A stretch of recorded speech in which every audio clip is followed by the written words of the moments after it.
ಪತ್ರಿಕಾಗೋಷ್ಠಿ ಮತ್ತು ಮಾಧ್ಯಮದವರಿಗೆ ನಾನು ಹೇಳಲಿಕ್ಕೆ ಬಯಸುವುದೇನೆಂದರೆ, ನಮ್ಮ ಜಿಲ್ಲಾ ಉಸ್ತುವಾರಿ ಸಚಿವರ ಸತತ ಪ್ರಯತ್ನದಿಂದ ಕಾಂಗ್ರೆಸ್ ಪಕ್ಷದ ಮುಖ್ಯಮಂತ್ರಿಯವರು ಮತ್ತು ನಮ್ಮ ಜಿಲ್ಲೆಯ ಎಲ್ಲ ಸಚಿವರು ಶಾಸಕರ ಪ್ರಯತ್ನದಿಂದ ಇವತ್ತು ರೈತರಿಗೆ ಹೆಚ್ಚಿಗೆ ಪರಿಹಾರವನ್ನು ಕೊಡ್ತಕ್ಕಂಥ ಕಳೆದ 3 ವರ್ಷಗಳಿಂದ ಸುಮಾರು ಬೆಳೆ ವಿಮೆಯಿಂದ ನಾವು 1018 ಕೋಟಿ ರೂಪಾಯಿಗಳನ್ನು ಕೊಟ್ಟಿರುವಂಥದ್ದು ಮತ್ತು ಬೆಳೆ ಪರಿಹಾರದಲ್ಲಿ 887 ಕೋಟಿ ರೂಪಾಯಿಗಳನ್ನು ಕಳೆದ 3 ವರ್ಷಗಳಿಂದ ನಾವು ರೈತರಿಗೆ ಪರಿಹಾರವನ್ನು ಕೊಡ್ತಕ್ಕಂಥ ಪ್ರಾಮಾಣಿಕ ಪ್ರಯತ್ನ ನಮ್ಮ ಜಿಲ್ಲೆಯ ಉಸ್ತುವಾರಿ ಸಚಿವರಿಂದ ಇವತ್ತು ಆ ಒಂದು ಪ್ರಯತ್ನವನ್ನು ಆಯಿತು. ಹಾಗಾಗಿಯೇ ರೈತರು ಕೂಡ ಅವರಿಗೆ ನಮ್ಮ ಆಳಂದಿನಲ್ಲಿ ಅದ್ದೂರಿಯಾಗಿ ರೈತರಿಂದ ಒಂದು ಸನ್ಮಾನ ಕೂಡ ಮಾಡಲಾಯಿತು. ಜಿಲ್ಲಾ ಉಸ್ತುವಾರಿ ಸಚಿವರಿಂದ ಹೆಚ್ಚಿನ ಹಣವನ್ನು ಈ ಜಿಲ್ಲೆಗೆ ಬಂದಿದೆ ಅಂತಕ್ಕಂಥದ್ದು ಕೂಡ ನಾವು ಹೇಳಲಿಕ್ಕೆ ಬಯಸ್ತೀನಿ. ಇವತ್ತು BJPಯವರು ಸುಮ್ಮನೆ ಅವನ ಆರೋಪವನ್ನು ಅವರು ಮಾಡ್ತಾ ಇದ್ದಾರೆ.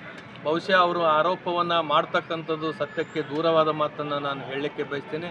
BJPಯವರು ತಾವು ಕೇಂದ್ರದಲ್ಲಿ ಅಧಿಕಾರ ಇದ್ದರೂ ಕೂಡ ನಮ್ಮ ರಾಜ್ಯದಲ್ಲಿ ರೈತರಿಗೆ ತಾವು ಒಂದೇ ಒಂದು ನೆರವು ಕೊಡದೇ ಇರತಕ್ಕಂಥ ಕೆಲಸವನ್ನು BJPಯವರು ಮಾಡ್ತಾಯಿದ್ದಾರೆ. ಇದು ತಪ್ಪು. BJPಯವರು ಕೇಂದ್ರದಲ್ಲಿ ಇದ್ದರೂ ಕೂಡ ನಮ್ಮ ರಾಜ್ಯದ ಪಾಲನ್ನು ಕೂಡ ಕೊಡ್ತಾ ಇಲ್ಲ.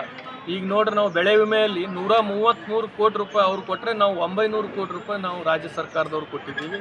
ಹಾಗಾಗಿ ಇದು ರೈತ ವಿರೋಧಿ ಏನು BJPಯವರಿದ್ದಾರೆ ಕೇಂದ್ರ ಸರ್ಕಾರದಲ್ಲಿ, ಅವ್ರದ್ದೇ ಅನ್ಯಾಯ ಅಂತಕ್ಕಂಥದ್ದು ಕೂಡ ನಾನು ಹೇಳಲಿಕ್ಕೆ ಬಯಸ್ತೇನೆ.